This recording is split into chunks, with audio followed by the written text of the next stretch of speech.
Yeah, they did, and that'll be straightened out. And as you know, it's all about states' rights. That'll be straightened out. And I'm sure that the governor and everybody else are going to bring it back into reason, and that will be taken care of, I think, very quickly. President Trump on the move today in Atlanta, talking about the new law, kind of the old law in Arizona, which outlaws pretty much almost all forms of abortion. It could present some problems here for the general election. We're all about the states determining this thing, right? We would like to bring Tony Perkins in for more on that and a couple of other issues. Tony, hi. What do you make of this 1864 law, and are you comfortable with things changing? Because it looks like things are going to change. Well, Greg, Republicans for years have been talking about protecting the unborn children. And, on Monday, the former president said this is state's issue.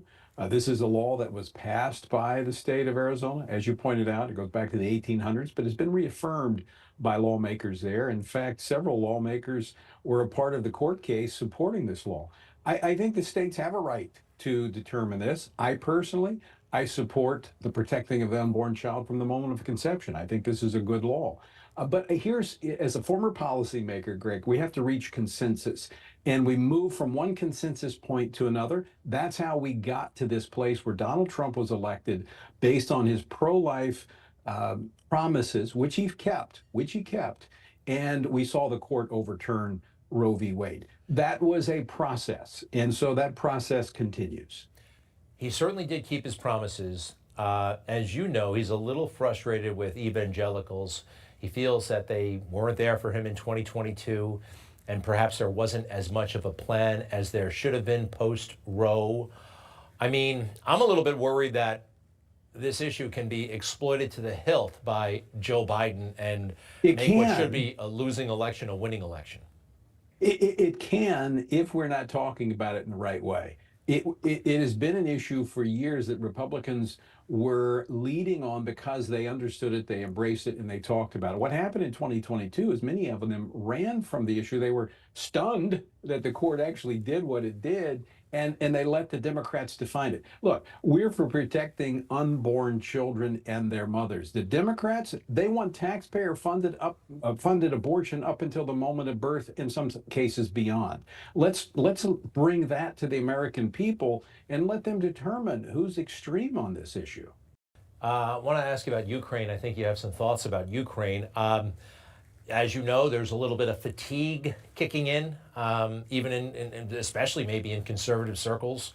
This never-ending war and not too much talk about peace. What is your assessment right now? I hear that evangelical Christians have a different view of this conflict. Well, Greg, I describe myself as a rational isolationist. All right, I'm a Marine veteran. In fact, I was a part of training a number of the military and law enforcement officials that were in Eastern Europe after the wall came down. So I go into this eyes wide open. I think we have $34 trillion in debt. I don't want to see any more money added to that because my great-grandchildren are going to be paying this tab.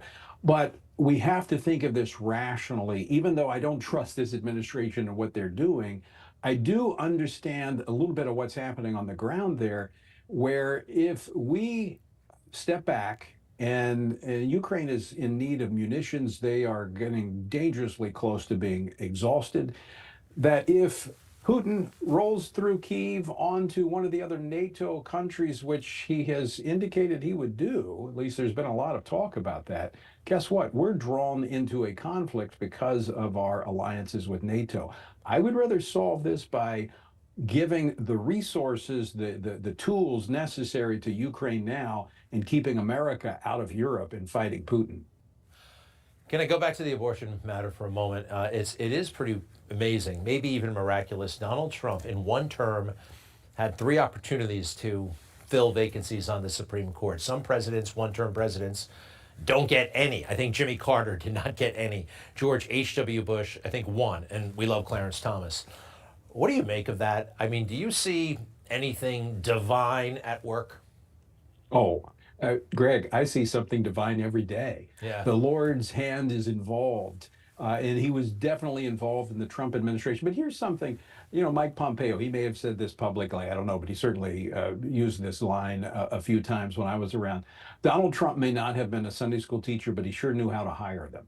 Every one of his cabinet secretaries, almost every one of them taught Sunday school. There was not just Donald Trump that was advancing promises. We talked about that just a moment ago. He kept his promises, but he also had people surrounding him that shared this view that all life is created in the image of God, regardless of what zip code it might be conceived in. And it's worthy to be welcomed into the world and protected under our laws. And again, I know we live in a republic in which we have representatives that represent us. The people often have a voice in these issues, is what the court gave us with the overturn of Roe.